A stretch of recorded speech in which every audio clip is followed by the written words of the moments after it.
Yep. So hi everyone. So my name is Nikolay. I'm Chief Product Officer at Competera. I've been with the company for a bit more than 3 years. Before that, I've spent my time working with different startups on different stages. To give you a context, Competera is a B2B SaaS working as a pricing solution for enterprise retailers. We operate globally. Most of our staff located in Kiev, but we have representative offices in different countries. Yep. As you have just heard, we have a nice tradition of being present on SaaS Nation. So last year, you might remember this photo from Anna's presentation. Our head of marketing was last year. Year before that, Alex. Now it's my turn. You could expect Alex, I think, next year. And that guy next to Lamper, maybe we'll have to hire him within the next 2 years. So when I joined the company, and even before that, our main tagline didn't change at all, like don't depend on luck in pricing. We have been dealing with challenge of setting the right price for the right product during all these years. But within last 2 years, our company have changed drastically. So basically, we were growing more or less on a steady pace, but there is one issue. It wasn't fast enough. So there was for us no way to reach, like a goal of 100 million ARR within, our lifetimes, basically. So the challenge was kind of to boost it up. And we paid the price. We spent this 10 years. As a result, now our sales pipeline is like even more than 10 times bigger in terms of checks, in terms of potential bookings, but we had to restructure company basically from the ground. No stone was left unturned. Every company, every team, every department, every process, everything have changed. So everything started from mess with OKRs. So within my speech, I will share like 3 main areas. So first, how we defined where should we move. Second part, how we validated our hypothesis. And third part, what happened with the team. Important thing that all these 3 things were happening simultaneously, but I'll have to split it in 3 different chapters. So what was wrong with our OKRs? It turned out that it wasn't aligned. So it was totally normal for us, turn out, to have a situation when different teams are totally happy with their OKR. So they succeeded, everything is fine and dandy, but on a company level, we haven't moved anywhere. Or in my kind of personal experience, we had a case when, we have planned OKRs within a quarter, everything is set and ready to go, but then we have one small additional thing. Also, we need to release a couple of features to boost our upsells for a certain amount of MRR. And there is no way to mix them. It's a totally different thing. So it resulted in a meeting to kind of discuss what's happening, and then another meeting, and another one, and another one, and another one. You know how it goes. We were saved by the violence. Animal hunting game. I assume most of you have heard about it. If not, really way to go. So basically helps you to map things. But we took it a bit further. It was no way to read it anyway, but I decided to blur it.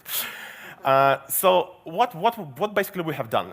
We see, the problem stays the same. We are working with this market, we are seeing the same problem, but why we're not growing fast enough? So let's think how our solution might look like. Let's think how our pricing might look like. What's exact pain points? How exactly we'll deliver on what markets? And as a result, we got ourselves like 5-6 scenarios for different ideal clients profiles, with different size of customers for different markets. And then we also amplified it by adding what's expected average time deals for each of these scenarios. And then, if we're doing everything right, how long will it take us to get to our 100 million in ARR? And what exactly these companies are looking for and what we have to change within our product kind of to match this expectation. And this helps us really to narrow down to 1 or 2 scenarios. Then we, 666, it's just a coincidence. But what we started to think so how we can, if we know the profile, if we know what and where into whom we want to sell, so how we will get there? So first 6 is 6 years. So how our success looks like within 6 years within this market niche. So what should happen with the company? The next thing is that to focus our attention and efforts. What is the most important thing we have to then fulfill and succeed within the next 6 months as a company to make everything easier or even unneeded on the way to our 6-year goal? So if we can do only one thing within the next 6 months, what should it be? And then it scales even down for what we should do within the next 6 weeks to be on track for 6 months, to be on track for 6 years. So this domino really is really important. And as soon as we were done with that, then it's kind of nightmare scenario. So let's pretend for a second that we fail. Like 3 years, 6 years passed, and we failed. Why? Why did it happen? So is it because we weren't really sure about what they're going to pay for our product? Or do we have any other critical areas when we lack information? And this has helped us to create risky assumptions to test, and then we scaled it. So basically, it's a number of risks. This is our predicted ways we will fail, graded on our a personal opinion. And this basically creates for us a playbook to what we should really validate and where we should pay attention to move fast. So for validation phase, at first we failed, miserably. Why? Because our logic was, well, we have it's the same clients, it's the same markets. We should just talk to them. We know these companies, we know the guys, so let's talk to them. But it failed. Why?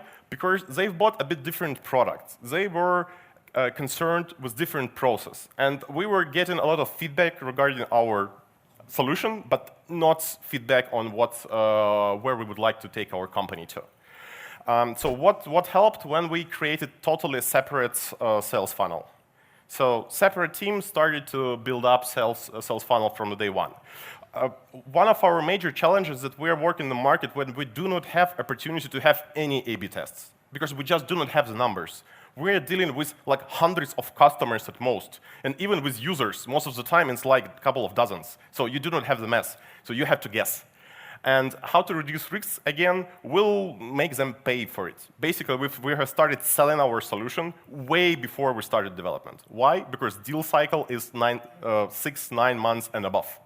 So if you even have a contract, if you have an interest, if you have involvement, you still will have half a year to deliver. So, and this has really helped to validate where we are going and if it's going fine. Another important thing is how we validated also suppose. This is a real screenshot of one of our. We've spent 6 or even 7 months of lifetime of this product within Google Spreadsheets. So we had some sort of backends, and companies were paying for this, and we were delivering results. Why? Because when we get to our assumptions and the riskiest parts, first, what for us was that they will not trust their sales data to a known company for them. As soon as we get this covered, the next risk was if our algorithms will be able to deliver better results than they're having. And there is no user interface and user experience within this question. One of our prospects after an interview asked us, guys, do we even kind of have a UI? And then he just followed, it doesn't matter. If it's good, well, it's awesome. If not, well, we'll just have to use it, because if you can deliver, it doesn't matter if it's useful. Is it convenient for users or not? In every other product, situation might be totally different. The closer you move to small and medium businesses, and especially B2C, situation will change drastically. But again, it really keep in mind your risks and how to work with them. Team-wise, at first we tried Google Sprint, and as you can see, it failed miserably again. Yeah, it's my luck. What happened? Our first idea was that we'll just take a couple of best in their field people who we have in our company and execute Google Sprint. Quite easy to validate hypothesis. But it turned out that best people available wasn't that available, and it turned out that you are destroyed by business as usual and requests from other teams, and you just cannot spend enough time into working with your future. You just stick with your team, stick with your daily tasks. What's even worse, when we try to, again, execute this strategy using our customer success sales team, it creates tons of confusion. So as soon as, when we have direct sales, and as soon as you talk to sales guys and say, you know what, we have this concept of a product and it will be priced 10, maybe 20 times more expensive than our current solution, they are more than eager to sell it because they see the commission. But at the same time, you don't have all the details. And your pitch, your proposition changes like daily, sometimes hourly. And it's really, really hard to keep everyone in line. And what really worked flawlessly for us is like a separate pirate team. So it doesn't have to be the best people within your company in terms of expertise, but they have to have the right mindset. So it was like a small team with limited resources, and the main goal was kind of to basically go through our risks list and reduce it as good as you can. And it really worked, and it created kind of magic formula for us. Do playbook scale. In every aspect, be it product, customer success, sales for kind of a new direction, first you just need to make this happen. It doesn't matter if it's scalable, and doesn't matter what unit economics is. It just have to happen. You have to close this deal, you have to go and get this data, you have to add this logo. As soon as you have a couple of successes like this, then you start to ask the question, sure, how we can playbook this? How we can wrap up in a process and to kind of structure it a little bit. And scary part that sometimes it's different people for different roles. Sometimes people can evolve, but quite often someone who is absolutely fine with high uncertainty and totally fine with changing direction and pitching the product in the market twice per day, this person might be really terrible at trying to create a process, and vice versa. And only after you have playbooked everything and you have kind of the basics, then you could proceed to scaling. Well, for us, we've learned this like a hard way on any direction. I mean, we've done this mistake on sales when we were trying to kind of involve our sales team into a new area, introducing them, hey, so we have this new pitch, new product, so let's try it out. It failed. Why? Because they were lacking context. It was really hard to keep everyone in line and updated on what's happening. Even product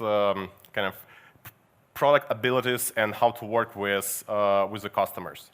And what's even worse in this scenario is that, again, salespeople, they are sales. For them, the closing the deal is the most important thing. But at early stages, for most of us, kind of failed deal might be even better. Why? Because we learn something new. Sometimes when we fail, at some point we had like two major directions in this. One for enterprise companies with like hundreds of millions and billions in terms of annual revenue. And another area was like a small and medium businesses like 20, 50, 80 million in terms of revenue. And we had to basically churn all the smaller companies from a pipeline. Why? Because it turned out that difference between deal size is literally a couple of months in terms of difference between bigger and smaller companies, but check is much higher. So it doesn't make any economic sense kind of to spend time with these smaller companies when you can generate much more profits.